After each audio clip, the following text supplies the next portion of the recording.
మరోవైపు ఎలాంటి హోదాలు పదవులు దక్కటం లేదనే ఉదయం గాంధీ భవన్ లో కాంగ్రెస్ మహిళా వింగ్ నిరసన చేసింది. మార్నింగ్ అసలు ఏం జరిగిందో ఒకసారి చూద్దాం.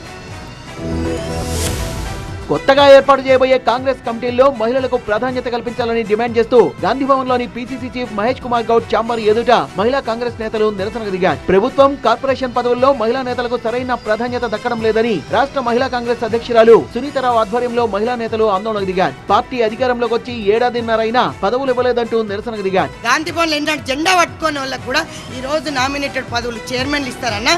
మరి మా చెల్లెళ్ళు ఏం చేసిందన్నా? ఈ రోజు మీరు చెప్పాలన్నా. ముఖ్యమంత్రి వర్యులకే నేను క్వశ్చన్ వేస్తున్నా అన్నా, నన్ను లోపల చెప్పి ప్రాబ్లం నేను సస్పెండ్ చెప్పి, కానీ నా చెల్లెని అడుగుతున్న క్వశ్చన్కి ఆన్సర్ ఇవ్వండి. మరి మహేష్ అన్న ఇంత పక్షపాత ధోరణి నడవదు. ఎప్పుడు చూడు హరాస్మెంట్ చేస్తున్నారు, హ్యూమిలేట్ చేస్తున్నారు. ఏ లిస్ట్ వచ్చినా కూడా మా పేర్లు లేవు. ఈరోజు సంవత్సరం నరైనాక కూడా ఈ రోజు కూడా మా పేర్లు లేవంటే నిజంగా కూడా ప్రతి ఒక్క చెల్లె నన్ను నిలదీస్తుంది. ఏడాదిన్నర దాటుతున్నా ఒక్కరికి కూడా పదవి ఇవ్వలేదని, పదవుల కేటాయింపులో వివక్ష చూపించడం సరికాదని మహిళా నేతలు ఆవేదన వ్యక్తం చేశారు.